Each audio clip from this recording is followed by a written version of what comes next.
G'day guys, welcome back. We're Kaz and Craig from the blog and YouTube channel Why Travel Blog. Great to see you again. Yeah, in today's video we're going to be talking about how to plan a trip. Now, we are recording this in May 2020, right in the middle of a stay-at-home order and the global pandemic, so we're not encouraging you to travel right now, but it's still a great time to dream and plan about travel. Actually, it could be a great time if you've got more time on your hands. And we understand that travel planning can be time-consuming and overwhelming, so we're going to provide you with a step-by-step plan from our 20 years of travel and help you along the way. That's right, and you could be watching this long after the pandemic is finished. So if that is the case, hooray, we made it. We hope that you're traveling more. Yeah, so whether you travel solo, as a couple, or a family like us, we're going to share our tips on how to plan and also our favourite resources for booking flights, accommodation, tours, etc. Let's get started. Let's get started. Okay, step one, choosing your destination. Now, this is when you need to figure out your style of travel and what type of interest you have. Whether you like road trips, whether you like beaches, mountain getaways, city stays, resort stays, national parks and state parks, camping. It can go a long way to figuring out where exactly you're going to travel to. And also, how long do you have to travel? If you only have like a week, you don't want to spend too much time getting from A to B. But if you have 2+ weeks, that's when you can go further afield, like interstate or overseas. And memorable trips are those where everyone gets to do something that they enjoy. So who are you traveling with? Again, an important decision when choosing your destination. What does everyone like? It's important that everyone you're traveling with gets together during this part of the travel planning process to come up with a plan that suits everybody. You want to get an equal share of kids and adult activities too if you're traveling with kids. Now, in the description below, you'll find a link to a handy family travel planning toolkit I have, which helps you do all that planning. It's taken care of for you. Yeah, we know if we do too much kids stuff, we get bored, and vice versa. If we're just all about adult stuff, the kids get bored. So yeah, finding that balance is key. And lastly, when choosing a destination, you want to keep in mind climate and weather and time of year. Now, if you only have like 2 weeks vacation time per year, can you travel in the off season and away from the crazy summer break? Because that's when a lot of people will be traveling and prices are higher. So figuring that out. And one of the top tips for saving money on travel is being flexible with dates. Right, step 2 is booking your flights. Now, this is probably going to be one of your biggest expenses. So put a little bit of time and effort and research into this. Now, we have a lot of content on the blog, links in the description below, that will help guide you through the process of finding a cheap flight to anywhere. Yeah, when we book flights, we always start with Skyscanner. It's like a meta search site that searches thousands of flights at once and gives you your best deal for the date and time you want to fly. We also used to like to use Kayak as a similar feature. And once we've found our best flight, then we go direct to the airlines and see if we can get a better deal. One other cool thing about Skyscanner is their Everywhere feature, where you put in your departure airport and leave the box blank, and it'll bring up the best deals from your city to anywhere in the country or the world. And Kayak has a similar feature called the Anywhere feature. And we have a YouTube video on how to use that Skyscanner feature Yes. too, which is really helpful. And one other tip I'll offer you, if you're short on time, make your flight a non-stop one. You will really be happy with that decision when you arrive at your destination in a shorter amount of time. Yes, especially if you fly with kids like us. We have taken long-haul international flights and landed at like 11 p.m. at night in random airports. The kids are tired, we're tired, hungry, looking for bathrooms, and just having to wait around for a few hours to get to the flight is horrible. It's a nightmare. And particularly if it's like a 1-week trip, you don't want to waste all that time. You just want to get there as quickly and painlessly as possible. All right, step 3, get travel insurance. Now, we always say if you can't afford travel insurance, then you can't afford to travel. And I'm saying getting it now, because once you've booked your flight, you want to protect that investment, because if for some other reason you can't take a trip, you could lose the cost on your flights if you don't have insurance. Now, we used to make the mistake of waiting till the night before we travel and book travel insurance. But now, as soon as we booked our flights, we get insurance, because anything can and will happen. That's right, because your insurance policy starts from the moment you purchase it. And I'm sure particularly we've just been through COVID-19, so if you booked your flight, you're leaving in 6 months, but then during that time period, COVID-19 happened, you haven't got your insurance, you've lost your money on it. Yeah, it's such a small investment for peace of mind. I mean, it covers everything from important documents you might get lost, your luggage might get lost or stolen. Delays, cancellations. There could be a hurricane in your destination, so the resort is ruined. You could get sick or injured on the road. Anything and everything. Yep, that's right. Step 4 is to book your accommodation, which is another major travel expense. Now, gone are the days when we could just lob up with our backpack to any old hostel and find a room. Times have really changed. Travel's a lot more busy and popular, and we have online booking sites that now can help us. So people jump on and book quite early. So it's a good idea early in the research and planning process to go and find the perfect accommodation for you. Now, if we're on short trips, 1 or 2 nights, we prefer to stay in hotels. But if we're going to be in a destination for longer, then we'll look at resorts or more than likely Airbnbs. Yeah, we like apartments for several reasons, particularly with the kids. Like, you have your own kitchen, you can save money on eating out. Separate bedrooms so we can have some space and they have time out. Usually get a laundry, and yeah, just it's more comfortable for like a week or two. Our favorite booking site that we always start with looking for accommodation is booking.com for several reasons. They have a best price guarantee. They have a cancellation policy on most rooms. Always check that. So I like to find a place that I like to stay, book it in, and then make a note of the date where I have to cancel by to get it cancelled for free. So in the meantime, I can keep looking at other options. Great idea. Yeah, and booking.com also have a ton of options, from hotels to resorts, B&Bs, apartments, hostels, cabins, motels, you name it. It's like a one-stop shop. So we always start with booking.com. Hotels.com is also another good one we use. Once you accumulate 10 nights of stay, you get 1 night for free. And just like with booking flights, once we finish searching on booking.com or hotels.com, we go direct to that hotel's website or the apartment and see if we can get a better price there. All right, step 5, how will you get around your destination? Now, like, you might think you want to just lob up to your place and just go at a whim and figure it out, but it might be a good idea to do some bit of preliminary research, like figuring out, like, is there a subway or metro system like New York or Chicago?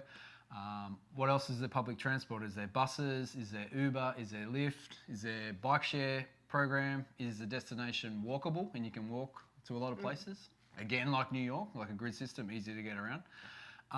Is there trolleys, hop-on, hop-off buses that we like to use sometimes, like get a broad overview of a city and then go back to the places we like.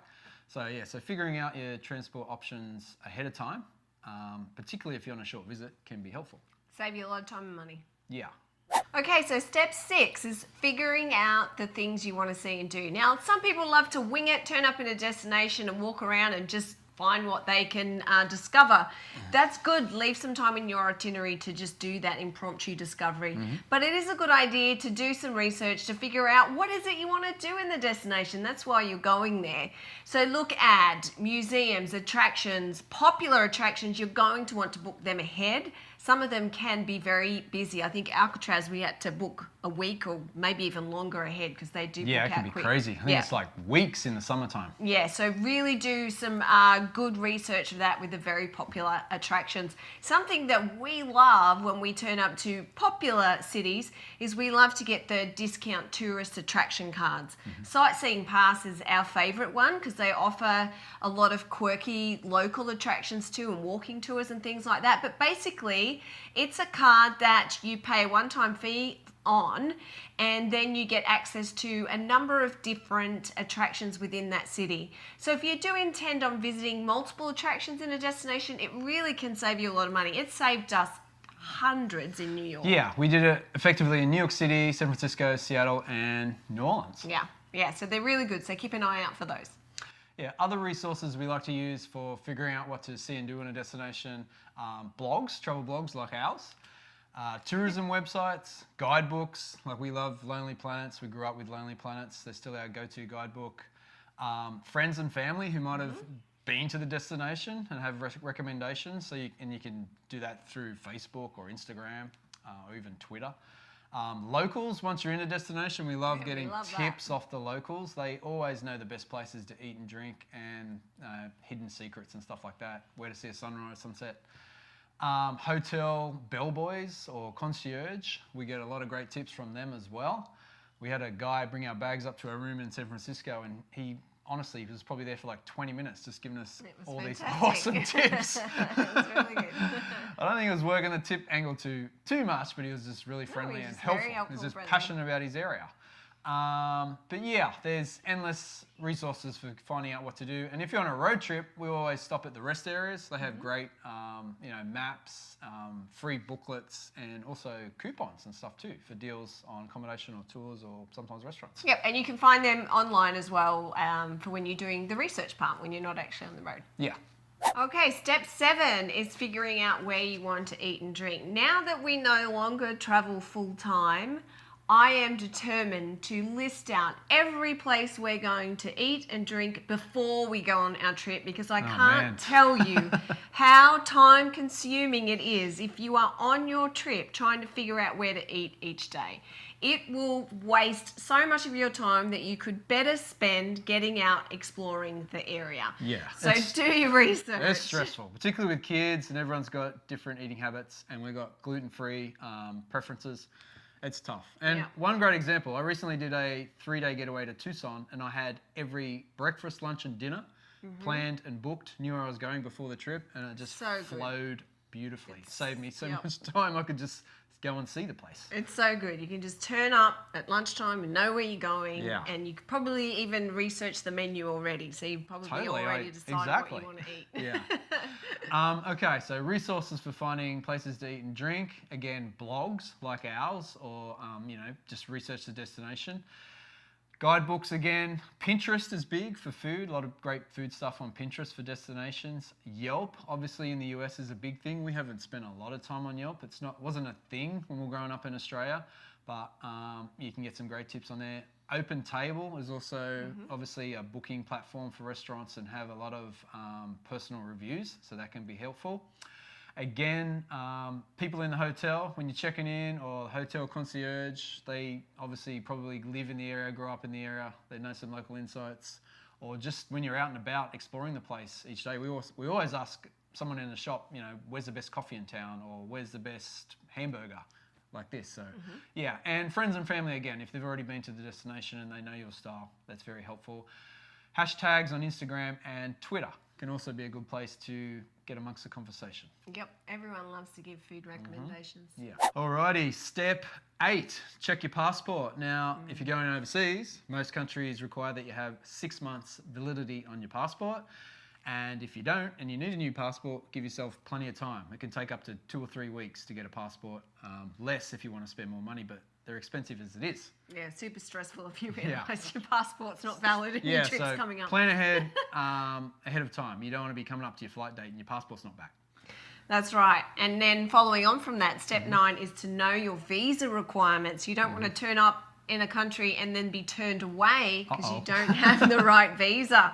So each country will have specific visa what do you call it? Requirements. Thank you. I was going to say qualifications, but that's not it. Requirements for every country. Now, so many people ask us visa advice questions, and we can't give that to you for Australia, because it depends on where you are, who you are. There are so many variables at it. So the best place for you to figure out is to go to the country's embassy, and that will tell you which countries require what visa. Now, Project Visa has information for tourist visas, so that's another website resource that you could check out. Yeah, I was just going to say, so many people ask us about visa questions for Australia, but growing up in Australia, we don't need one, obviously, we have no idea.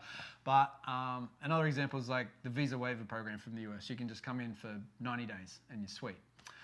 Okay, step 10 is get immunizations if necessary. We've had to do that in the past for our trip in Africa, like for yellow fever and certain type of things. So depending on where you're going in the world, check with your doctor, because this also can take several weeks or months to get every shot before your trip. Yeah, that's correct. And as some countries won't let you in, like Africa, you had to have your yellow fever card. So they won't let you in if you don't have the right immunizations, and check with your doctors as well in case there's any specific medication or anything. Like when we were traveling through Africa, we needed to get anti-malaria tablets. Yes, good point. yeah. Yeah, you might not be able to get your medication in the foreign country, so make sure you have enough supply for the length of your trip.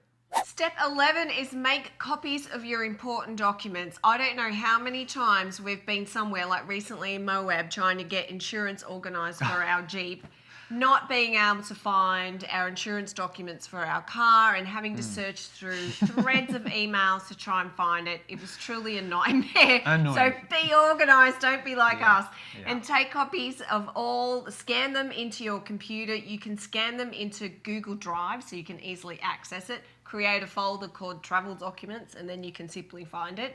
So some documents to scan and have on file somewhere, your passport obviously. Yeah, any tour bookings, hotel reservations, flight reservations, all the important stuff to do with your trip. Yeah, visas, in case visas, of course. Licenses, in case you lose any of this stuff, you want to be able to easily access like license numbers. Yeah, and all you can that kind of stuff. save it into a web-based email that you can access from everywhere, like create a separate folder. That's what I do. Yeah. We also use TripIt too. Love TripIt. TripIt's such a great app. You can put all your flight and accommodation details in there, your frequent flyer numbers and everything, and they're super handy too for letting you know if your plane's on time or not, if it's changed gates, where your baggage is going to be. A great app, really worth getting. Solves the stress. And there's a free and a paid version, but you only need the free to get started, unless you're like a business traveler. Yeah. Maybe. All right, step 12, phone and internet access. Now, because our business is in travel and we've got to be online a lot, we all like to figure this out ahead of time, particularly if we're going into an overseas country. One thing we want to make sure is our phone is unlocked, because we use our phone a lot, obviously, like everyone these days. Check out the Wi-Fi situation. Do you need a local SIM card, or is there enough public Wi-Fi that you can just log in that way, which we like to do mostly.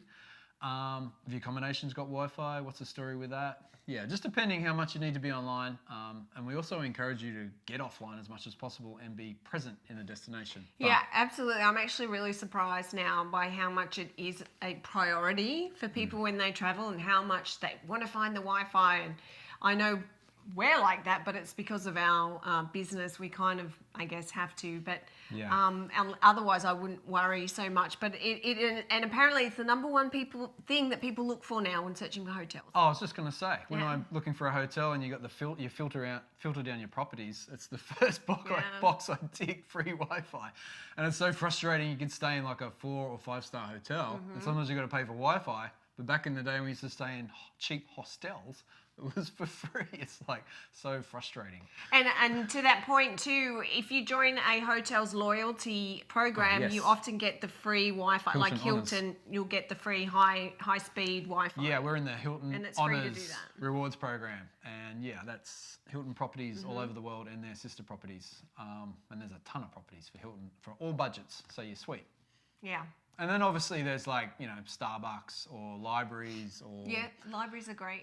Even McDonald's. We don't go to McDonald's really, but it might be for a Wi-Fi or restroom or air conditioning if we just need a break from some hot destination. Yeah. I mean, if you think about it as well, we do use Wi-Fi so much for travel now, as in terms of our itineraries there. We're searching for reviews, places to eat, although we told you to do that before you get there. Yeah. So it is kind of like a big part of our lives now. So it is and plan when we were on our beforehand. big road trip across the US, we had the Verizon Jetpack, which is another issue you got to try and figure out. And same with Australia. We did 18 months around Australia, and Wi-Fi was a challenge. We had a mobile device, portable hotspot device. Yeah, and the reason we had that was because we couldn't, our phones were limited, although they were unlimited data plans, they were limited in how much we could hotspot onto our laptop, and we needed to access a lot of data for the work we do on our laptop. You may not have that problem, but it's really handy to figure it out now before you get to the country. And you don't want to use your roaming from your cell phone in another country. Get a local SIM instead. Yeah, plans are changing all the time, and obviously depending on the country you go to, the access that you'll have, the cost of SIM cards and data, and depending on what you want to do. If it's just social media or texting, you don't need a lot. Step 13, very important. How are you going to access your money? Now, if you're traveling domestically, don't worry, you're covered. But if you're going internationally, you're going to want to spend a bit of time researching this so you know before you arrive. I don't know, we've been caught a couple of times with money, getting access to money, and it's hugely stressful trying to figure it out. Where you're going to get your money, how you're going to find it. It's been hugely stressful too when I have seen, because I haven't been adequately prepared, I haven't done the research, and I haven't been organised enough, when I've seen the fees that have come off my cards because of spending. Now, typically you're going to get this on your bank debit cards and credit cards, depending where you're from. Americans have it easy. Generally, you can spend on your credit card and not get fees on it, but Australians will. So really do your research. We were using our Westpac ATM. Westpac's an Australian bank here in the US, and I'm horrified at the amount that they were taking in fees from us. So I quickly found an alternative solution. One of those solutions are travel money cards. The Qantas Cash Card for Aussies, that's one of the best that there is, and it's really good. That reduces the fees. They only charge you a fee when you take cash out of the ATM. So the tip for you is to take large amounts of cash at once, enough that you feel safe carrying around. Usually we take about $500 out to try and reduce those fees, but when you then spend on it like it's a credit card, and so you're not going to get charged fees on that. And the bonus with using something like a Qantas cash card is you earn frequent flyer points for every dollar that you spend as well. So that's another cool bonus. Yeah. One thing I was going to mention, if you do take cash out in a foreign country, we split it up between us. We don't, like, I wouldn't carry 500. We'd split 250 each in case, you know, nifty fingers go walking. You don't lose everything. Another thing I want to mention with your ATM cards, we've had a problem twice in Thailand. You want to check with your bank and the destination you're going to whether you need a checking or a savings account. Because I went to an ATM once in Thailand and we had a checking account, but it needed to be a savings account. And another problem we had, you probably don't have this in the US, but in Australia, I had a 6-digit PIN, whereas the ATM only took a 4-digit PIN, so we were screwed twice. It's a nightmare. Ah, so stressful, but and yeah. If you're in another country, like in Thailand, I know, because we lived there for 6 months, some issues we have with banking, and if they can't speak English, it's very stressful trying to solve those problems when you can't but Thais communicate. are pretty good. They can speak English, but that's not always going to be the place. Checkings and savings accounts, like the ATM, you want to make sure it has the Maestro Cirrus thing so you can use it worldwide. So it's connected to the worldwide system. They can be good versus credit cards because it's your own money and you're not tempted to spend a fortune. And when you get home from your trip, you're in heaps of debt. But and same with travel money cards. It's you're using your money, I guess, so you can stick easier to a budget and track it. Less fees. Yeah. As far as credit card goes, it's a good idea to have a Visa and a MasterCard, just to be sure. And one thing, like booking hotels, booking tours and stuff like, and airlines, you'll probably need a credit card these days just to make a booking. And it's also good for consumer protection, particularly like for a hotel or a tour. Like if something goes wrong with that tour, if you paid cash, the cash is gone. But if you pay with a credit card, the credit card companies are very good at rectifying the situation and you know, getting rid of that debt if there was an issue and the vendor did you wrong. And with credit cards, you can also find some great ones that earn you mileage points or frequent traveller points, something like that you can actually use to your benefit for your next trip and maybe get discounts on flights or accommodation, etc. like that. So that's why we like using credit cards as well. Oh, and also when you book a hotel, when you check in, they'll usually ask for a credit card security deposit to cover, you know, any incidentals or if you damage something. And remember, your travel money cards can act as a credit card as well, so they can be used for that purpose. Yeah. All right, step 14, 2 steps to go. Packing smart, a potentially another stressful thing about traveling, especially with kids, trying to organise them and us. But best to keep it simple and pack the bare minimum because you can usually always buy it there. And a hot tip is to halve your clothes and double your budget, as they say. Yep, and packing smart also involves packing with the right equipment or material or things to help you stay organised. Yes. I know I need it because I am a horrible packer and I don't have any organisational skills. So packing cells really help me keep my suitcase from being a total catastrophe. So they're a great way to keep your things organised. You can also get toiletry bags, you can get laundry bags, even underwear organisers. We have a review for that. We'll put it in the show notes. Wet weather bags for electronics if you're going kayaking or stand-up paddleboarding. Yep, loads of things to help your suitcase stay nice, neat and tidy, and you will really appreciate it. And if you're travelling with kids, we highly recommend that you encourage your children to pack their own suitcase from a very early age, even as young as 1 year old. Now, you know you're going to have to like check the bag to make sure that it's all in there, but you'll be very grateful years later when they're like 6, 7, 8 and can pack their suitcase each and every time. Our girls can, and it's fantastic. Yeah, and just with the packing cells, we like to divide it up. Like one cell's for t-shirts and shorts, one's like for the kids, one's for dresses, one's for like warmer clothes, one's for underwear and socks, and it's just quick and easy to find it. And if you can colour coordinate that, even better. Yeah, but and the other thing is pack a lot of neutral and light fitting clothes that you can mix and match in many different combinations so you don't have to take your whole wardrobe. Okay, our top 5 packing tips would be, number 1, know the weather at your destination. Obviously, if you're going to a cold destination, you're going to need layers and particular types of, coats and head scarves and stuff like that. And when flying, well, always wear your big heavy stuff on the plane to save in your luggage, like your boots, your big jackets. You can just shove it in under your seat or whatever. Yeah, with all those fees they charge you now, you want to get on as much as you can without it. Yeah. Now, when you're flying, also, it's a good idea to take a change of clothes in your carry-on bag in case something happens to your checked luggage. You'll really appreciate when you arrive in your destination and have something different to wear. Yeah. Number 3, know the activities you're going to be doing. Like if you're going to be doing a lot of hiking or mountain biking or adventure-based stuff, obviously appropriate footwear and protective clothing is necessary. If you're going to be hanging out on a beach all day at a resort by the pool, sun protection. Just anticipate the activities you're going to be doing and pack appropriately. Okay, and number 4 is if you're staying in hotels, you don't need to pack towels or hair dryers or anything like that. Great benefit to staying in hotels. Yeah, and before you travel, tip number 5 is charge all your electronics, especially if you're going on a long-haul flight. For the kids, again, charge their devices so they can watch their movies they've downloaded or read on their devices. And same with a road trip, they're sitting in the back. Because a bored kid becomes a cranky kid very quickly. Parent. Yeah, so charge everything. And your phone too. Okay, so when you land, you want to be able to figure out where you're going if you don't have battery. Although airports are getting better for charging stations and stuff, but yeah.